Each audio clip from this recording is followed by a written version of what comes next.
পুরুষ এবং মহিলা উভয়ের কি কাপড় মাথায় দিতে হবে? এবং তার সাথে আর একটু ছোট প্রশ্ন, যে এক ব্রাদারের তার মানে হয়তো ডায়াবেটিস কিংবা প্রস্রাব ঝরার রোগ আছে, তো সে বাথটাবের ভিতরে সাধারণত গোসল করতে গেল কিংবা ওইখানে অজু করে বাথটাবের ভিতরে, তো অজু করার আগে দেখা যাচ্ছে ওইখানে দু এক ফোঁটা প্রস্রাব পড়ে যায়, কিন্তু ওইখানে কি অজু করতে পারবে কিনা? এই দুটা প্রশ্ন ব্রাদারের।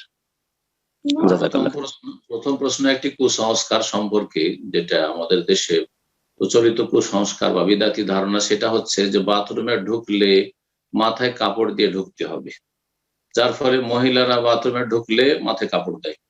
আজান শুরু হলে মহিলারা তাড়াতাড়ি করে মাথা ঢেকে নেয়, আর তাড়াতাড়ি করে মাথা ঢাকতে গিয়ে পিঠ খুলে গেল, মাথা যেন ঢাকতে হবে। এসব বেদাতি ধারণা এবং বেদাতি কাজ, গুনার কাজ।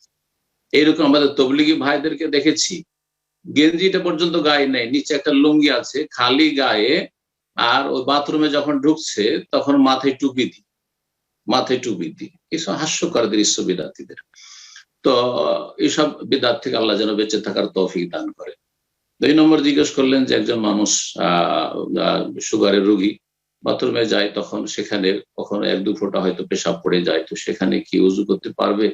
পেশাব যদি পড়ে যায় দেখে, সাথে সাথে একটু পানি বহিয়ে দিবে। ধরে 1-2 ফোঁটা পেশাব পড়েছে আর তাতে 1 লিটার 2 লিটার পানি বহিয়ে দিল, যথেষ্ট ইনশাআল্লাহ। পানিটা বয়ে গেলে সেই জায়গাটি ইনশাআল্লাহ পানি বেশি প্রবাহিত হওয়ার কারণে ইনশাআল্লাহ পাক হয়ে যাবে। যেমন নবী সাল্লাল্লাহু আলাইহি ওয়াসাল্লাম মসজিদে নববীতে এক বেদুইন এসে পেশাব করে দিয়েছিল, তো ওই জায়গার মাটি খুঁড়ে ফেলা হয়নি, বরং সেই জায়গায় নবী সাল্লাল্লাহু আলাইহি ওয়াসাল্লাম বললেন যে 1 বালতি পানি বহিয়ে দাও, এতে পাক হয়ে গেছে। তো আশা করি বিষয়টি বুঝতে পেরেছেন। আর উযু বাথরুমের মধ্যে করতে পারবে, যদি সেখানে উযুর ব্যবস্থা থাকে তাহলে সেখানে উযু করতে হবে। বাইরে থেকে বিসমিল্লাহ বলে প্রবেশ করে, যখন প্রথম প্রবেশ করবে বাথরুমে তখন বিসমিল্লাহ বাইরে বলবে, বাথরুমের ভিতরে বিসমিল্লাহ বলবে।